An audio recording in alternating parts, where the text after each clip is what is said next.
All right. Hello, and welcome back to the Feminist Reclamation. I'm Daddy Heather with my wonderful coast, Miss Rose Coast, Coast. co-host, I'm coasting co-host. Miss Rose Violet. We need to go to the coast, Miss Rose. We're like pretty close to the coast. We're not too terribly far. I don't know where that came from. I lost a lot of letters. Anyway, hi.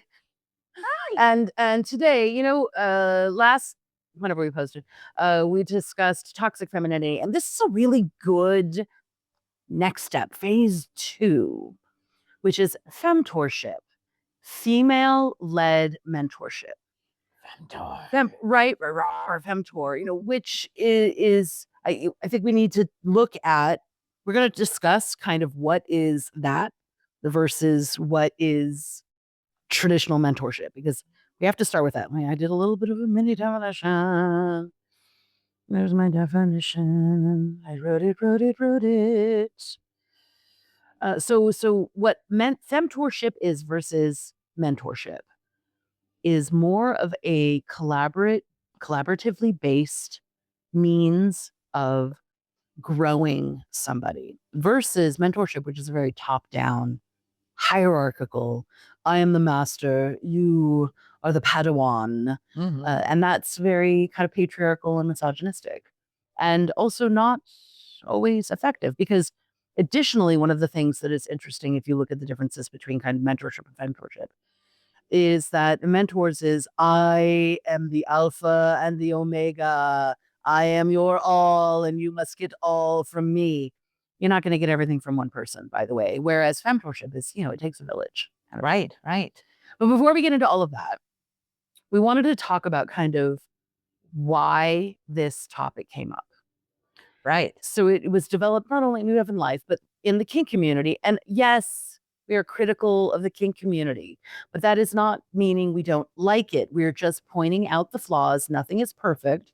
And we're also building a group and a society amongst ourselves to address those flaws. We understand nobody's perfect, and we are still trying to say, okay, this is what we see as missing. And through our group Dom Scouts, we are growing something different in that. That was my caveat. And now we talk about how when we came into the scene, when everybody came into the scene, right, different times, it was one of those things where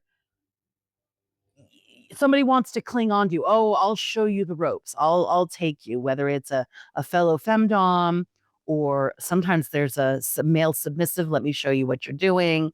There's a who's going to take you in, and there's a question of whether it is mentoring or it is grooming. Right. Totally. Well, when I looked in, did my first dive into the scene, of course, I came across the leather ideology and coming out of the gay leatherman ideology. And they had this belief of that you had to start in the scene as a bottom, as a submissive, as to work your way up to a top. You had to earn it. And so when I first walked into the scene, I was like, oh, okay. For one, I feel like I've lived my life in kind of a place of submission, being a woman and being a mother and being so many things. And I really wanted to explore what was this idea of my dominant side, being able to really come from a place of what I wanted instead of always being the ultimate people pleaser. But I'm willing to walk the walk with the way it is. And so I walked into a scene and met this group, and they had a different philosophy from it. They were like, oh, we don't think you need to necessarily be a bottom or a submissive, because most women presenting, femme presenting in this world experience that. And that's already coming from our socialization. And so they understood how wanting to be a top, being a dominant was the pushing of an envelope. It was very different than coming from male bodies or male presenting. And so I was like, oh, okay, cool. And so then there was this idea of mentorship. And I remember very naively asking I barely knew who they were, femme tops, that they would mentor me. And they just brushed me off and didn't respond as they should, in my own lack of understanding. But then as I got introduced to Dom Scouts, which had this really neat idea of, they had the Dom Scouts, which were all at the time, the original Dom Scouts, you were woman born and identifying as a top. And then they had brownies, which were both male and female, who were there to basically serve the Dom Scouts, the tops. And you had to choose one.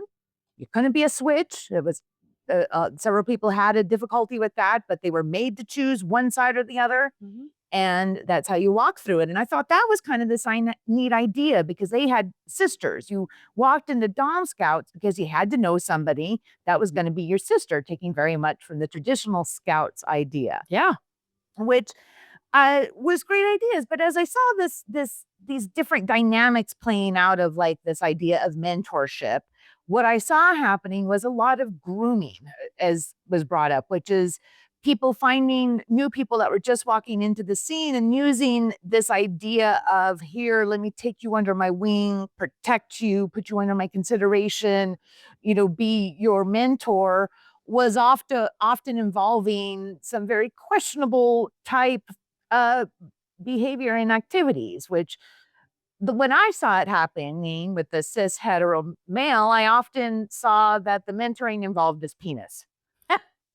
As I was going to mentor you with my all great knowing penis, which for me as a queer woman who was not interested in penis, I was like, well, that's not gonna work for me. Yeah. So and so I saw that a lot. And as I talked to people in the scene, I was seeing that dynamic play out a lot. And it was happening in both ways too. It wasn't just tops taking advantage of bottoms. I saw bottoms in a way taking advantage and desire smuggling with tops in different ways. I saw it happening unilaterally, where there was this like idea of like, oh, I'll be your mentor as a top to you as a top, but there was still this hierarchy thing that was happening between each other. And so with Dom Scouts and a new iteration, we saw this clear need for people wanting to mentor each other in the scene, needing it, wanting to do it, have a collectiveness about it, and there just not being something there. So that's why we're like, well, how could we do this different? What would the feminine version of this mentoring look like? And that's when we came up with the term femtor, which I love because it kind of gives you femtor, almost that view to it. But also that it is something different than mentoring, because it has, to me, what the real key element is the energy behind it, and the energy and the idea behind it. And one of those things that we kind of teased out of what a real fundamental difference is that femtoring is going to be led by the femtoree, not from the femtor. And I love this idea of that. It's not about necessarily me bestowing my knowledge onto somebody else, but like me partnering up with somebody that's coming up with this, like, well, I'll share what you have, and you can share collectively. Because even though I'm somebody with over 10 years experience in the scene, I so much appreciate that newer, fresh view that still comes in. Granted, sometimes I worry because I'm like, God, am I bitter? I'm kind of bitter. They're not mutually exclusive. Right. Which is also that bitterness, which is kind of fueled Dom Scouts, because I won't lie, after 12 years of being in the scene and having some experiences that haven't been always the best, whether it's directly in a scene or with other people that have interacted in the scene, that I did get a little bit of bitterness, and I don't want that. And I want instead to come from a place of like, well, how can I be better? Yeah. Yeah, I think also, I mean, yes, for a femtorship, it really is femt driven. But then again, I mean, I professionally do it as well. It has to be driven by the mentee, no matter what, because pushing my agenda that's not going to work. It has to be collaborative. But if we look at it from a female kind of driven, led organization or method, that means there's going to be greater levels of inclusivity. There's going to be greater levels of collaboration. There's going to be greater levels of bilateral sharing. It's not always just a unidirectional conversation. It is about kind of how you grow. And in that situation, I can tell you that as a femtor, you will get as much out of the relationship as the femtee. For sure. In the learning and the growing and the who you are. It helps with greater levels of innovation because then you have more than one person kind of looking at it. Additionally, you don't just have to have one femtor. Right. You know, you can have like a village of femtors. You can, Right. you know, in a very poly way, who can you go to? Because maybe this is one person who's really good at this. They're really good at boundaries. I need Right. to talk to them and learn about that boundaries. That's still femtorship. That still Right. is. And it's also not something that's often done in secret or in a closed door, right? Like for us, one of the things I love, we had our in-person John Scott's meeting, we talked about femtorship. There was this point at the end, I was like, because I get very pragmatic. I was like, so what are we doing now? Mhm. Are we partnering up? Are we drawing names in a hat? What's the plan? And the reality is, I think the plan is we all just have to take time, carve it, where we're all sitting in a room and we bring together the struggles, the challenges that we're having. And we, as a team of femtors and femtees simultaneously, start solving those problems. Right. Start addressing them, start growing it. What can I do? How can I grow? How can I do that? And that helps make, because you're going to learn from every single little thing. Right. Right. And it starts with this idea of like planting the seed of like, okay, so if you are to either femtor somebody or receive femtor, what would you want to receive? And what would that be? And so often in the kink scene, we go to what we call hard skills. So people are like, well, I'd love to learn how to whip. Okay, that's a hard skill, and we can do our best to try to hook up people, somebody that knows how to whip, and that is the plan. And we've actually even developed an intake form where we've asked people to think about this stuff. So, like, what are the things that you're looking for? And like I said, it often goes for the hard skills, like, oh, I'd love to learn fire cupping. But then we are like, well, let's take it a level deeper than that. Like it is these, they get called soft skills, but like one of the things that got brought up in what the meeting when we talked about this in a Zoom meeting, because with Don Scott's, we have an in-person meeting and then we also have a Zoom meeting. The nice thing about the Zoom meeting is that you can be any place in the world and still come and join us on these really in-depth topics. And so one of our troop members was talking about, well, I'm pretty new to the scene and I'm negotiating kind of what we define more as pickup play. I'm having a great time and enjoying it. But like, how do you take it to the next level? How do you get into more of more long-term dynamic or almost a relationship, which is great because there's several of our members that have been in the scene and are in those more long-term negotiated scenes and or dynamics. And they're like, oh, I can share what I know about how to get into that. And that's a perfect example of what we're doing with the femtoring. It's like, yes, we've done things like we had attended a taster and we had a couple of our troop members, one of them having over a decade experience doing sensation and another one having about a year and a half and working together as a team and sharing information. And it was delightful and fun while also giving people a taster of that experience. And so here was this really neat collective experience. The person was receiving this new experience that was being presented as very much this is a taster. It's not that we've negotiated a scene. We're just giving you a little taste. And then the two people giving it were really learning and exchanging information. And it was just, as we even got feedback afterwards, a delight to watch. Yes. And just people watching then were learning and going, wow, this is so fascinating. And right there, instead of us being this keeper of information that we only do behind closed doors, we're like, no, we are willing to share our knowledge with each other in this open, fun flow. It's one of the things we're really looking to do in July with Don Scouts is I want to have our own taster where our members are able to get into this situation where we're doing more of those hard skills, walking each other through, talking about, oh, this feels different, or I like to do it this way. This is how my experience and exchanging of that. And that very traditional kind of idea of what we're thinking about with femtorship. But like I said, even more into the more softer skills and the things that start to happen when you get into the scene that are those softer spaces? What happens when you have scenes that you've made a mistake? How do you come back from that? I also feel where femtorship is really important is that when you have made a mistake in a scene, right? You have something that hasn't gone well and you have potentially hurt somebody, not necessarily physically, but more in an emotional sense, right? And now you've acknowledged this mistake you've had.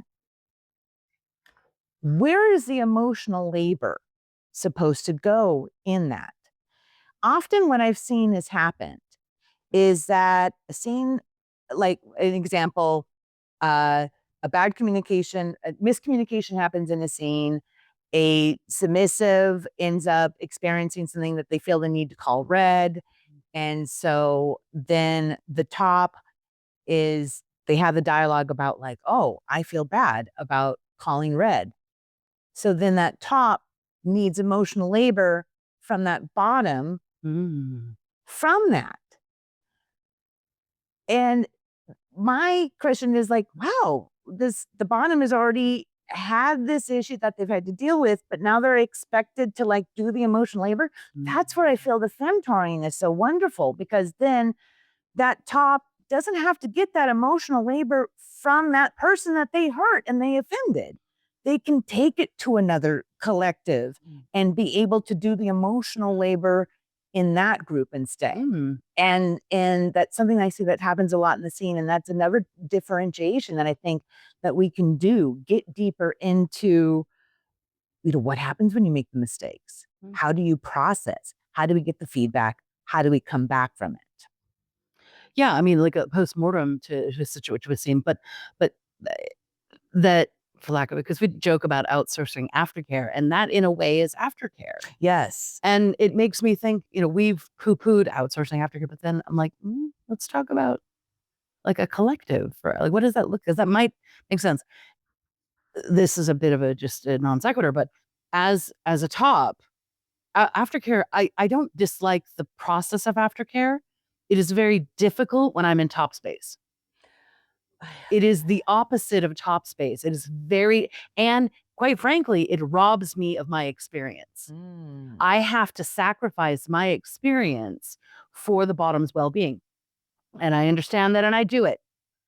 But I'm not gonna lie, if I could just put him in a cuddle puddle and they'd be happy as a little dog, I'm like, yes, and I could go soaring off with my fellow doms and we are flying around high as a kite, I'm fine with that too. You know what I'm saying? Anyway, non sequitur, get back to the thing. I kind of put together like some pillars of what femtorship, and one of the ones is that you were talking about is shared power and co-design. Is that how you're sharing the information, you're sharing the power, you're sharing the design, you're kind of really going through that collaborative nature of it, which I love this village idea. I love this idea of how we would do it together, not just one. And the collaboration, if there is it's just a binary relationship, that still exists. It's not a hierarchical design. Excuse me. I hope the mic didn't pick that up. Edit that out. It's the design is that you create it together. It's like it is a very intimate relationship between a femtor and a femtee, and how it can't really just be, this is what I'm doing. I'm doing this and I'm bringing you worksheets. And I have done that on a professional level. And I mean, it's fine, but it's not as satisfying. Right. And we're looking to do a deeper level, which is why when we started this idea of like, well, so how do we build this femtorship? And we started with the idea, well, what do you want? What are you looking for? What does it look like? And one of the big questions that we're asking is, so what is your level of commitment, your time commitment? So often, particularly in femme spaces, when we agree to do some form of emotional work, it turns into like a free-for-all. And that this isn't about, hey, I want to be in a femtor relationship with you. You now have 24-hour access to me anytime, no boundaries. crazy. But we do it so often. Yes. We don't even think about this. And so one of the questions we really get into is about what are the boundaries around this? And that yes, there is emotional labor that's going to happen, and we're going to walk into this being fully aware and agreeing to that, but it's okay to have boundaries. And that could be as simple as what way do you prefer to be contacted? What are the hours that you're willing to be contacted? Are you okay receiving a noon text, or is that just not working your schedule? And this idea alone has been kind of mind blowing, where we're asking not only what do you want, but When do you want it? when do you want it? And the commitment about this, it's okay to put boundaries around emotional labor. We're agreeing to get into this emotional labor with each other. And then what are the boundaries around it? Isn't it interesting that to put a woman in, for lack of a better term, a position of authority, we have to almost put them in a mother-child relationship. Right. Right? Because that's what that is. No boundaries, access all the time, unlimited emotional labor. Right. That's the stereotypical mother-child relationship. Right. Which again, that's not accurate either. Right. That certainly is a story we're told. And yet again, in this thing, you put a woman in that role, you put a man, you would never expect to have unfettered access to a man. Regardless of their time. You would never think that. That's so disrespectful of their time. Right. Some of their time is more valuable, which is some fucking bullshit. Right. Because women got way more going on. Well, like the simple thing of like the difference between how societally we accept a woman's sleep getting disturbed versus a man's sleep. Despite the fact biologically women need more sleep than men because our brains are processing more information for longer amounts of time during the time and needs more rest. But regardless. Right? Yeah. Right. Yeah, there's no evidence. There's just society. It's just patriarchy. There's no evidence. Okay. One of the pillars that I think is really, really important, and it's something you talk about a lot independent of this, is witnessing instead of fixing. Yes. Right? The importance, the value, and that again, I think is something that is so uniquely like sister group women based, is, women venting and it is so often witnessing Yes. and acknowledging. And I'll be in the situation where, how many times have we had friends or women or even people that have said they're going through, and you just sit and you go, wow, that's a lot. That's so much that you're going through. And instead of dealing with it, you're like, how are you taking care of yourself? Right. Because you're not, yes, you're acknowledging and sometimes the acknowledgement, I know for myself, when I've received acknowledgement, I've gone through something and I've received acknowledgement and I'm like, I am not insane. Like, it makes me want to cry because being witnessed is so powerful. It is so powerful. And there is a difference between there's times for feedback and there's times when I need it, but this idea of this witnessing and that what I need is just reflection that you are hearing me and that I am being seen. And we can never fully understand each other, but we can relate. And so that is such an important part of it. And I think in the scene, because so often you can't share this with everybody, it often gets, you have your scene friends and then you have your vanilla life and especially when you get into dynamics and things start to happen, you get nervous about who do I talk to about this? Especially if I don't want to badmouth my partner. Well, you can talk about what's going on and not badmouth your partner. It's still your experience. And if you need some perspective or that witnessing, so often with myself, the minute I start to talk out loud and hear my own self talking, it's when it goes from being inside of my head, which is just this constant roundabout thing, and I hear it out, I'm starting to go, well, now that I say it out loud, I realize how silly I really sound, right? And that's part of witnessing. But is it silly? If it's a feeling that you're having, an experience that you're having, is it silly? Right. Oh, again, judgment. Right. It's judgment. It's a data point. Or how profound. Right. How profound I am. Like, oh, wow, I'm pretty profound as it turns out. Yeah, as it turns out, that's a true statement. Right. And I think that we miss the power of witnessing, because we think, based on the traditional expectations of mentoring relationships, we have an expectation that you've got to be doing something. If you're not actively doing, fixing, correcting, something, because, if it ain't broke, don't fix it is not a positive. That's a bad thing to be. You should constant and never ending improvement. Right. These things that we're told. Whereas at some point you're just witnessing it. That is enough for a lot of people, a lot of women. That actually helps fix things. Right. And I also think it's this interesting thing in kink in general about sometimes I think we get into this place where like always the next scene, always better, always what can I do next? When I had the tea parties, I really got into this where it's like, well, how can I make the next tea party? What were that fixing, that constant uh going through that part of it. And so when you have somebody, I used to say this to my Dom friends, it's like, so are you feeling satisfied? When is there ever a feeling of like a scene that you had and you sink into the satisfaction of it instead of what you want to do next? Yeah. And even that, and that's a witnessing. Yeah. Instead of it needing to be a processing, just like, where was the satisfaction moments in that scene? And not always having it to be about reaching for the next, let's get more extreme next time. Next time I'll hit harder. Next time I'll go longer. Next time I'll do, and just like, ooh, yeah, that was a good scene. That was tasty. And I really enjoyed that. Yeah. I think the idea of normalizing um, a- acceptance with something, that this is okay. I don't have to.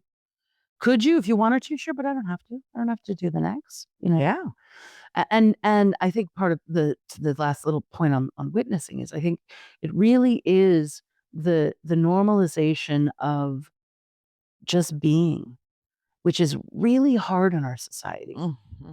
We're told and we're bombarded by advertisement after advertisement, by expectation after expectation, that we constantly have to be doing or be better or fill, whatever it is. So the normalization that you can witness and just be stagnant in that moment. And that is okay. That is not that stagnant. I have so many negative connotations with the term. Stillness. Right? Stillness. Thank you. Be, but it's not. I should remove that judgment. It's just it's just still, and that's okay. It's okay, but we forget that, and Right. sometimes thank you for witnessing that. Right. I appreciate that. And then when we have to move beyond witnessing, fixing. Maybe it's not fixing. It's more than that. It's advocacy. It's advocacy for them to do what they can do to make whatever moves need to be done. And I don't want to use the word fixing. Like, it's not necessarily about fixing, because then that's judging. It's judging what has been happening. This is what's been happening, and what do we do to grow, develop that? How do we advocate for that? How do we advocate for them? How do we advocate for our sisters? How do we advocate for that kind of thing? Right. That advocacy, that is support, that belief in them. I believe you can do whatever it is you need to do, but it's their decision. Yeah. What that is their decision. Right. And that I think can be the time, if of course it's consensual, about the feedback time, or giving that, would you like to hear another perspective? But making sure, so often when that happens, it's forced upon. And it's usually done kind of like, somebody will ask, oh, do you want to hear what I think? It's like, no, they really don't. But have you really given them the permission to say no? No, I don't really want to hear what you think. But but there isn't, that's when that advocacy and checking in, the idea of feedback, of giving other perspective, of maybe they do want to hear, well, I went through this situation and this is how I did it. And that's a very different than me telling you what I think you should do. Yeah. Me sharing my personal story of how this happened and how I got through it can be very powerful. It really, and that, because we learn from the people around us, right? Right. We learn from them, like, oh, you did that. It's a great way to do it. One of the things that we do as a group of friends is, so often is, are you open to some feedback on that? Are you open in just some, insight into that? And more important to that is how often what we get back is not at this time. Yeah. And that we within our group feel safe enough to be able to do that. Yeah. That's really telling. Yeah. That's really telling to turn down. It's a wonderful, beautiful offer, but to know yourself well enough and to be strong enough in the fact that you can say no and you know they're not going to see it as a direct rejection of them. Yeah. Right. And that's hard because we take no's as rejection. Yes. It's one of the exercises we're going to do. Or one of our Dom Scouts meetings, we're having a very cheesy consensual New Year where we're going to have fondue and practice about consent. And we're going to get into what we call an extreme or high protocol consent, meaning that everything that we do, we're going to check in with each other. Even though we're all good friends and, me just sitting next to you, I know is okay, but let's just get back into it for a minute and check in. May I sit next to you? Would you mind? And are you open to engaging in conversation? Is it going to be a little awkward? Yes. But it reminds us of how much we do need to check in with each other and get back into that idea. And then the other thing we're going to do is practicing yeses and nos, because I physically feel uncomfortable with no a lot. And so I want to develop where saying no doesn't always feel yucky. And so by playing a simple game where somebody asks me something that I know I'm going to say no to, like, can I cut your finger off? No, that doesn't feel as yucky in my body because it's such a clear, no, I really don't want you to cut my finger off. And so, but just practicing that with each other and then practicing yeses also, so we can get comfortable with it in our body. It doesn't feel like such a, because I know it's hard for me. Yes. And I think that we should add to that the really uncomfortable things that's hard to say no to. So, and you have been exceptional at saying no when you needed to. There's been many times when you're sensitive to touch. And I'm like, may I? No, I'm not. Okay, great. No big deal. And it was Miss Cat and I were actually in a conversation because we do it a lot. And then she's like, yeah, I wonder if I ask it too much. And I said, she's not ready yet. And I said, but I'm still going to keep asking. And she's like, yeah, I think I am too. Which is the opposite side too. I can have difficulty saying yes. Yeah. That was something that the scene showed me. I would do this weird thing. Like when people walk around and pass things out, I would just say no automatic because I didn't want to be difficult, didn't want to be. And I realized how many times I was like, I really did want that cupcake. Oh, I really did want that piece of bacon. And I just said no, not to be difficult, but I wanted to say yes. And so the struggle goes both ways. It does. And a lot of it has to do with really understanding one's motivations for those yeses and nos. Is it self-denial? Is it, and kind of digging into that. And that's, but it, understanding that consent externally and internally really is a practice in boundaries. Yeah. In and understanding one's boundaries. You had an awareness of maybe a boundary you didn't know that you had when you were having difficulty saying yes. That you had created this boundary that now you're looking at it as a house of cards. Is it really necessary? You can look into it. Once you can identify it, then you can look at it in a little bit closer light and understand, is this really benefiting me in this, or is this harming me in some way? And then make a decision what step you're going to take next. Right. And a little tangent on boundaries. If some people have been raised in family dynamics where there were none. And so it's one of the things I see in the scene that happens about you got to know your boundaries and you got to say no. And that's so easy to say. But if you're a newbie that's walking in and you have no clue, like it's such, until you really start to like categorize, go through these things, you don't know what they are, often until you've smacked up right against it. And that's one of the things that I see happen and concerns me in the scene is there sometimes communities get into this, well, we all need to just have our own autonomy and you need to take care of yourself. And I agree.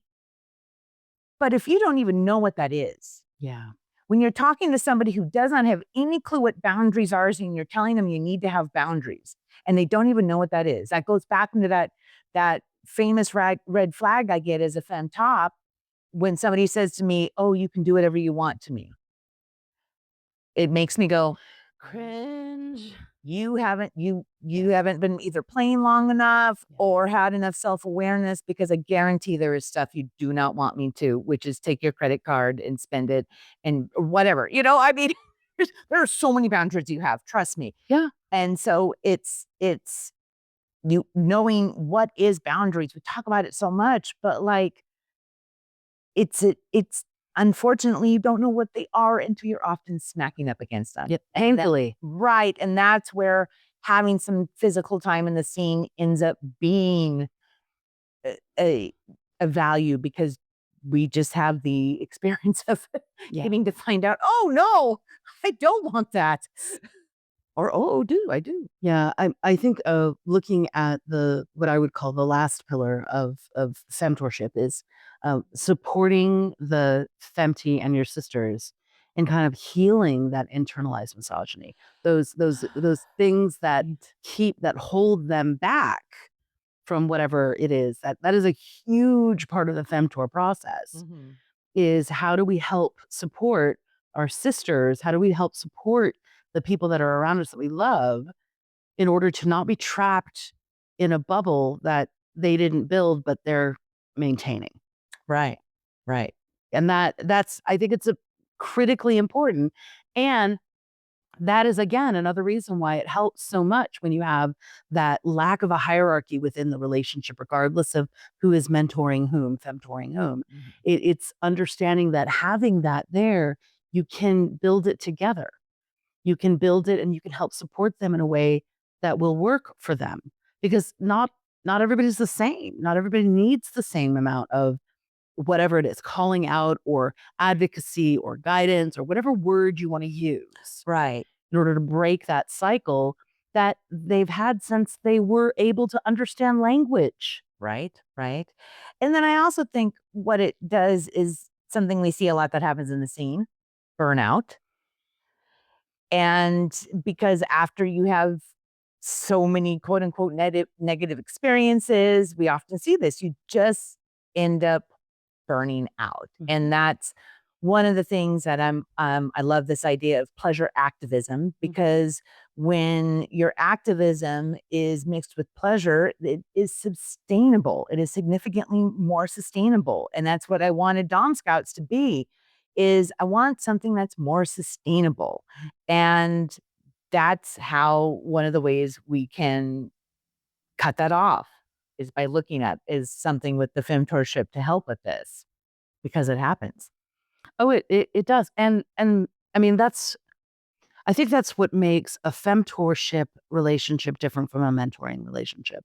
And that is the recognition that burnout, compassion fatigue, those types of things, that can happen to either person on the side of that equation. Yeah. So if it is a one-sided exchange where it is top down and the top is giving their energy and there is no recycling of energy, there is no feedback, there is no flow to it, the risk of having burnout and that fatigue for the top is going to be significantly more high, more potential than the person that's receiving it. We've seen that. So to your point, when you get in someplace, you give all the emotional labor, you give all the work, all the etc. And then you're like, I'm just exhausted. I don't have the energy to do that anymore. And I think it's important for us to understand that as a means of helping in the femtoring process for a person to break down that internalized misogyny, is they have to understand that that lack of boundary, that willingness to not put the oxygen mask on yourself, to give of yourself so much, that is in fact internalized misogyny. So understanding that it's okay to take a breath. It's okay to say, hey, I need a little bit of a respite from or I just need to take a little bit of a break. It's okay to do that. Right. Having that is absolutely kind of breaking that internalized misogyny. Right. And we have to understand that even if you are in a position to femtor, it does not mean you do not need femtorship. Right. Sure. We all need it. I don't care how old you are. I don't care how much experience you have. I don't care if you've been a pro dom. We all need it, because we are all, if we are not growing, we are dying. Right. Right. And we have to do that. And in this day and age, we as women have to help support each other. We have to support and build each other up as a society, as a group, as a means, as a way that we can continue our sanity, because the system was not designed for us. Right. Right. And that this is what a matriarchy looks like. Right. And that's really a huge part of what we're building, from addressing toxic femininity to this, to understanding femtorship. This is really the grassroots of building that matriarchy, of having it so people truly, genuinely understand everything that you've lived and breathed was a lie, was a controlling mechanism. And now we're talking about there's a better way, Right. and we can build it together. And you and I aren't saying we are the be all end all, bow down and kneel to us. Far from it. Right. What we're saying is, hey, y'all, help us out. Right. We got to do this together. Yes. And that, Want to kneel? That's cool too. right. I don't hate. kneel. I don't hate. I need a. I mean, it depends. Maybe I will give you a pillow. It depends. Anyway, but it's the idea that we can build this with each other through femtorship, I think, is revolutionary. And I want every woman out there to jump in on it and understand how incredibly powerful you are, how much you have within you to help grow the woman sitting next to you, whether you like them or not, that kind of power and what it is. And you can use it for good, because don't use it for evil. There's too much of that out there. Right. But it's what advice would you give to somebody that maybe not, that can't join Dawn Scouts, that can't move, that wants to kind of move into some sort of a, how do they how do they find a femtor? How do they be a femtor? What does that look like? Ah, I would start by community. That's always my answer. And we've talked about it many times. FetLife is great for that because it tells you about what's going on in your local community. I also think it's important to remember as you go into those communities, they are not the one all be all either. And that sometimes as you go into these different communities, what you're really going to see is what doesn't work for you. And so keep going out and keep finding. And when I couldn't find what I was looking for, I started it and then started to find the other people that wanted to have those similar ideas. And when you run in, with Dom Scouts, I get a lot of questions of like, well, why don't you do it this way? Why don't you do it this way? And it's my answer is because I don't want to. You should do it that way. And I'd be more than glad to help support you in doing Of that. course. Of course. And outside of just, of course, FetLife, etc. But even on a vanilla stance, everybody's talking loneliness epidemic, blah, blah, blah, blah. It's hard to make friends as adults. There are lots of groups that are being developed in larger cities. I've seen them in Los Angeles for sure, about like women groups, women going out and doing stuff together. Right. Women doing this, women doing that, whatever it's focused on. They really are new and up and coming communities that are really trying, they are by women, for women, trying to help and grow them. And I don't have those resources on the top of my head, but I will post links when I post this podcast so people can look at what are the possible options out there. If they don't know what to do, they don't know where they're at, they don't know how to do that. Maybe they're not as comfortable with going to FetLife or kinky events or munges, etc. Maybe this is a safer mechanism for them. Maybe it's something they could take their vanilla friend with, and they can then grow their community that way. It's about what works for you. That's the whole point of the matriarchy. We're not trying to force you to do the dishes all the time because the dishes need to be done and you hate doing dishes. There is somebody out there that loves it. God bless them. Please come to my house. Anyway, that's not the point. So, but in that regard, and I think that that's helpful if you can look at those ways to find a community, whatever that community is. Right. You can start building that sisterhood. You can start building what that not formally defined femtorship and femtiship, which is beautiful that we're doing it at Dom's Cuts, but it doesn't have to be formally defined. Right. The women that you lean on, that support you, that advocate for you, that help you grow and develop, you may not want to use the name, but they are absolutely femtoring you, and you are femtoring them. And that's a beautiful thing. Beautiful thing. Oh, it was a great episode. We really are. This whole joy of trying to get it to be 30 minutes, I'm not going to ever hit that. Anyway, this is the Feminist Reclamation. You can find Miss Rose Violet at the Goddess Spot on Instagram and YouTube. You can find, I don't even know my handles, I'm not going to lie, but there is the Feminist Reclamation. It is on Insta and TikTok, and maybe I'll post on those. But also there's the website feministreclamation.com where I kind of put blog posts and these posts, etc. So we hope that you come back because this was entertaining And we love to talk. and we love to talk.